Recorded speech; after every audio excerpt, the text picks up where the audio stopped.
Video we will see what is the need of array, what is array, types of array, how arrays can be declared, how arrays can be initialized, and how data is to be represented in memory, or you can say the memory representation of an array. Fine.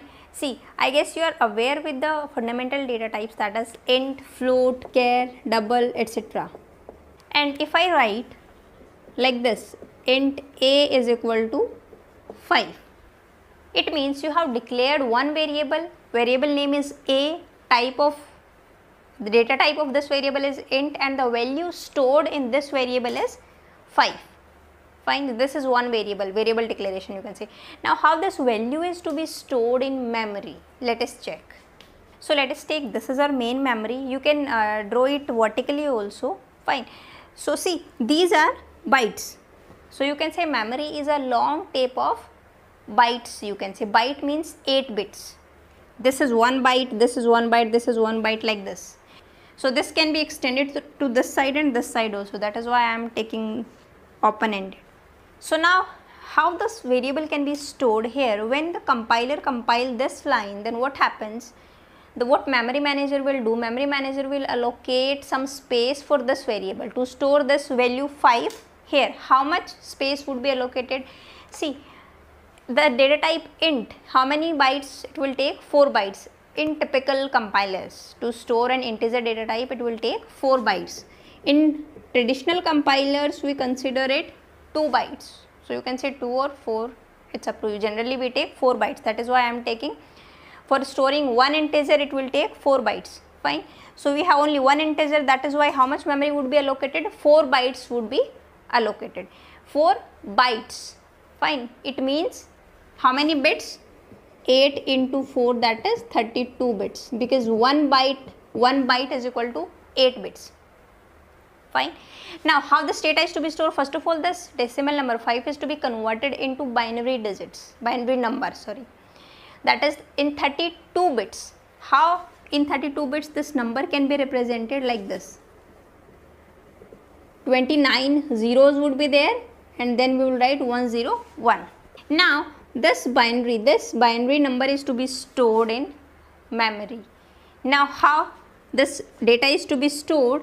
This 4 bytes is to be allocated, 1, 2, 3, 4. Let us suppose these 4 bytes are to be allocated to store this 5, like this, these 4 bytes. So these 4 bytes are, this is a closer look. Here we are going to store these digits like this, and 101 at the end. 8 bits here, 8 bits, 8 bits, 8 bits, that is 32 bits. This is how the number is going to be stored in memory. Fine. And suppose at address, you can say, see, address is always in hexadecimal form. But here for simplicity purpose, I am taking, let us suppose the address of this byte is 100. Let us suppose. So address of this byte would be 101, 102 and 103. So it's 100, 101, 102, 103.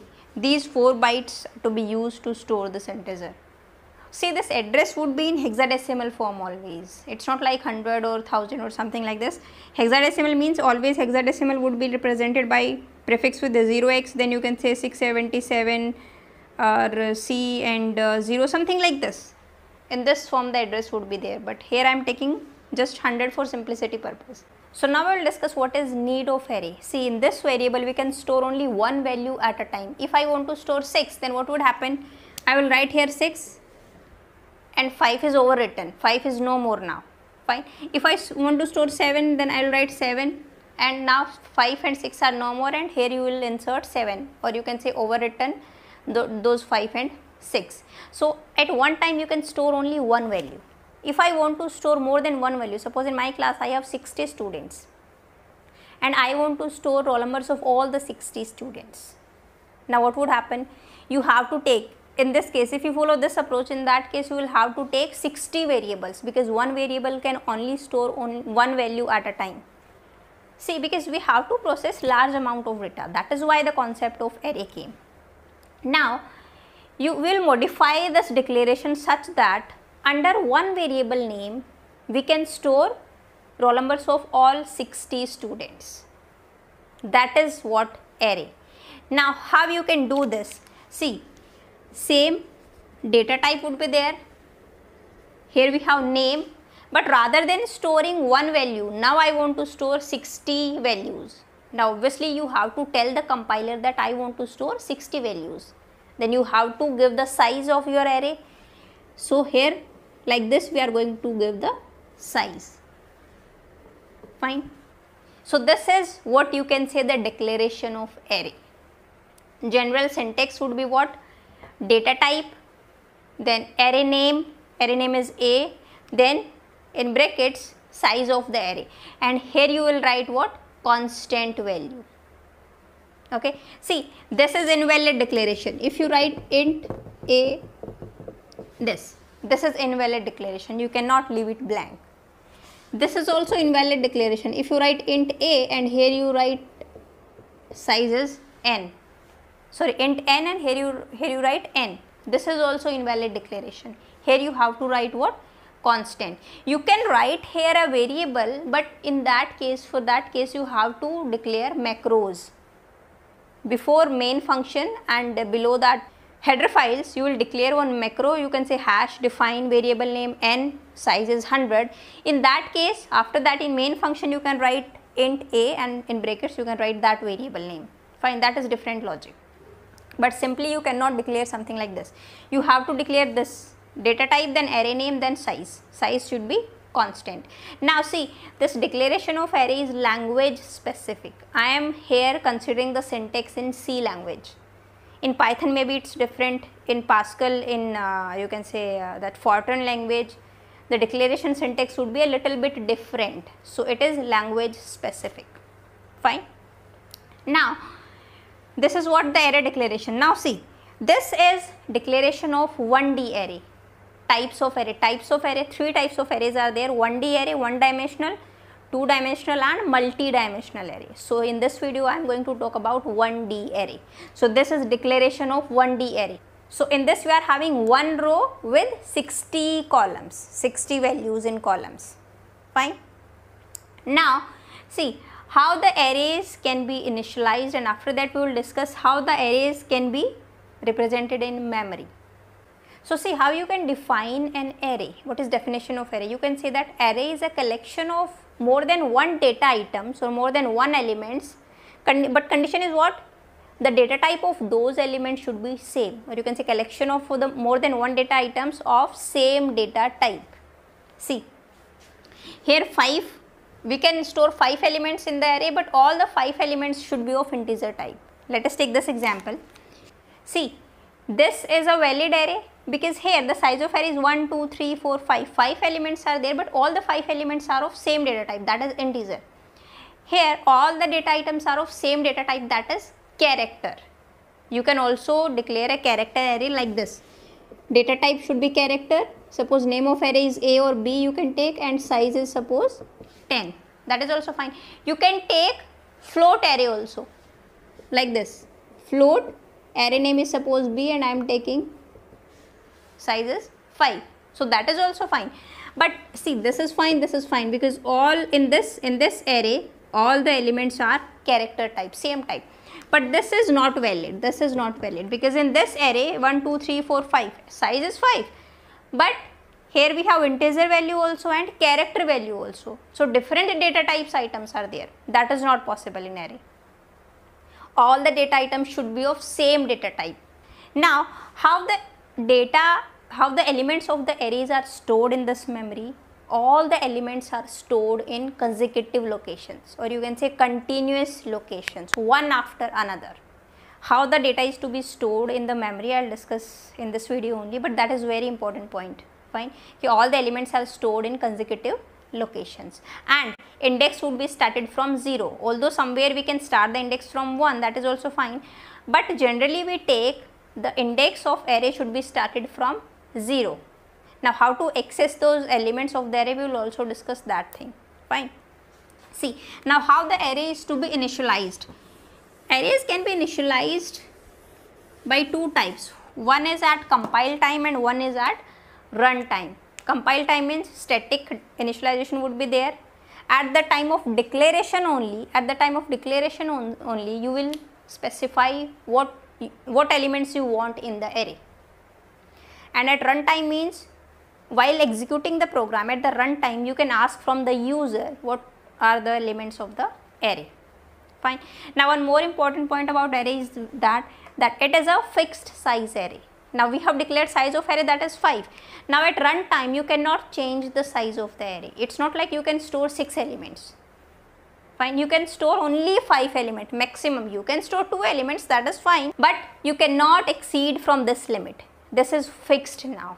This is maybe you can say a drawback of array, that you cannot change the size of the array during runtime. Although one concept is there, that is of dynamic array, but we will discuss those things in later. What is dynamic array, what is a linked list, something like this. In this video I am discussing only the fundamentals of array. So now we will see how array can be initialized at compile time. First of all, see, at the time of declaration only you will specify the elements of the array. Suppose 5 elements I want, so I can specify here these 5 elements. Fine, so that is fixed. These 5 elements would be stored in the array. This is compile time initialization. Here the size is 5, so you cannot write here 6 elements. If you write 6, 7 or more than 5 elements, then it will give a compile time error. You cannot exceed from this limit. Although you can specify less than 5 elements. If I specify here only 6 and 2, that is also fine. Remaining 4 position, it will store what? 0. It will initialized with 0. But more than 5 you cannot write here. So this is compile time initialization. Now how these elements is to be stored in this memory? Let us check. See, now the size is to be allocated is 5 into 4, that is 20 bytes. Memory manager will allocate 20 bytes, but in consecutive bytes should be allocated. Let us suppose he will allocate from this address, and let us suppose address I am taking 100. So till 100 to 109 here the data is, the memory is to be allocated to these elements. Now how the data is to be stored? First of all, the 6 is to be converted into binary form, and then the data is to be stored here. 6 is to be stored here, 6 in these 4 bytes, next 2 would be stored. So this is how this data is to be stored. See, first of all this is to be converted into binary form. Fine, but I am not taking here binary form, I am just simply writing 6 in these 4 bytes, 2, then 4, then 3 and 0. See, these 6, 2, 4, 3 and 0, these are in consecutive locations, continuous locations. So for simplicity purpose I am going to represent this data like this. Fine, this block is having these 4 bits, this is also having 4 bytes, this is also having 4 bytes, that is 32 bits. But for simplicity purpose I am writing here like this. So this is our array, name is A, and address of this is 100. So now address of this address of 2 would be what? See, this 2 would be 104, this would be 108, this would be 112, and this would be 116. And why so? Because this element is going to take 4 bytes, 100, 101, 102 and 103, that is why it is 104. How this address is to be calculated? What is the formula? See, the formula is, before going to formula, let us check this index would be 0, 1, 2, 3, 4. We are going to start the index of this array with 0 for simplicity purpose. Somewhere it is also started with 1, that is fine, but here I am going to start with 0. So now how the data is to be accessed, how you can calculate this address? So this is how you can write. At A of 0, at index 0 we have 6, A of 1 we have 2, A of 2 we have 4, something like this. Fine. How to access the data, how to calculate the address?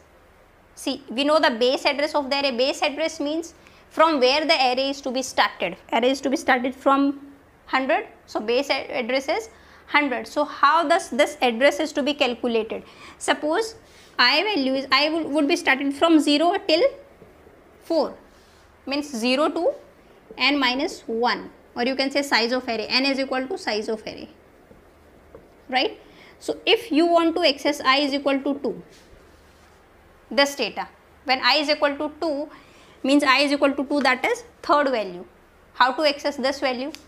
So the formula would be base address plus this I value into size of data type you have taken. The data type of array is here int, so size would be 4 bytes. Now how to calculate address for this location? I is equal to 2. See, base address is 100. So these address would be in hexadecimal form. Just to make you understand, I am taking here integer form.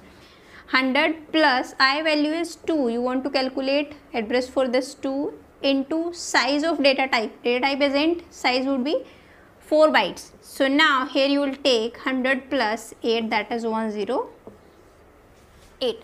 The location would be 108 where this value is there. The data is to be there. So that is why A of 2 is what? 4. That is, this is how you can, after finding the address, you can access the data. Fine.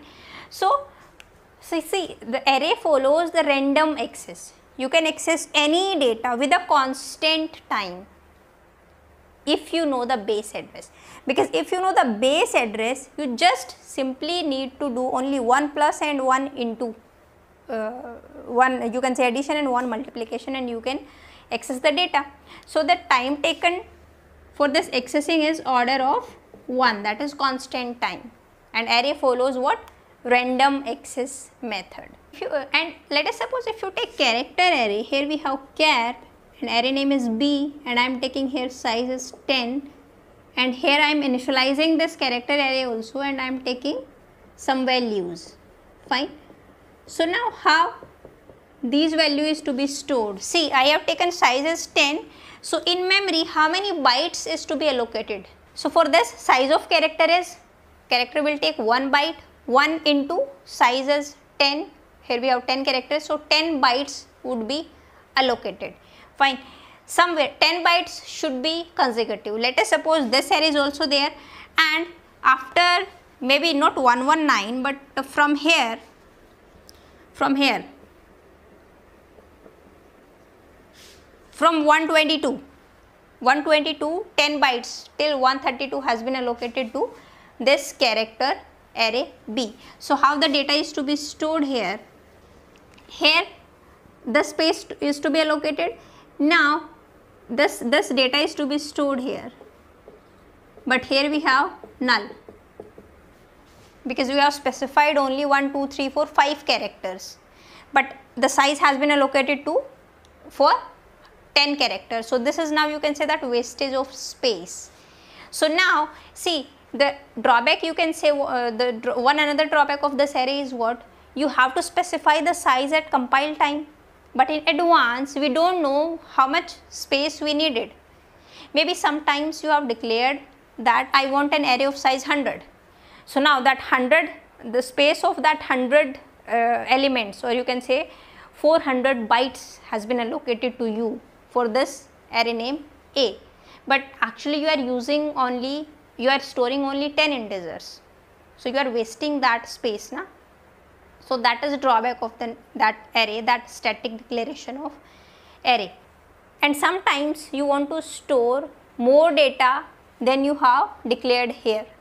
Now suppose you have declared the size of array is 100 for 100 integers, but now actually when run time you want to store 200 integers, but that is impossible because you have already declared the size. Now if you ask to the memory manager that I want to store 200 integers, so I want to extend my array. So now what memory manager will do? Memory manager will allocate you a space of fresh new space of for 200 integers, so you can say 800 bytes in consecutive locations. And what memory manager will do? Memory manager will copy the data, because previously he has allocated space for 100 integers to you, so those 100 integers would be copied from there to the new location. Fine. So that would be very tedious work to do. So this is how you can initialize the array at compile time only. Now at run time, how to initialize? So at run time you can initialize the array using loops, maybe for loop, while loop, do while loop, and some predefined functions, standard functions, that is scanf. I am going to write down that code here. See, let us suppose I have declared an array of size 5. Fine. Now at runtime I want to ask from the user which data he wants in this array. So now what I'll do, see, printf function is for what? For printing something on the screen. So I am writing here, enter the elements of array. So this line is to be printed on your screen. Now for taking the input from the user, you will write what? Scanf. But first, the most important point about this is you have to use some loops, because you are going to take continuously 5 integers from the user. So we'll suppose I am taking for loop here, and I would be started, index would be started from 0, I less than size minus 1, that is 4, and I plus plus. So within this for loop you can write %d and array name a. So this is how during runtime you can take that value from the array. I am going to discuss it, how the data is to be taken from the user, how the data is to be stored in the array in next video. So these are some points that we have discussed in this video. See, array is a fixed size. Fixed size means once you have declared the size at compile time, you cannot change it at runtime. Fixed size sequenced collection of data items of same data type. Data items should be of same data type. That is also a drawback of the array. Fine. To access a particular element in the array, what you will have to write? Just write array name, and in the brackets you will write the index value. Suppose you want to access the first element, then you will write what? Array, and in bracket you will write 0, because we are going to start the index from 0. Data items are stored in continuous locations, and random access is there. You can access any element, and that will take a constant time, order of n. How you are going to access that I have discussed with the help of formula.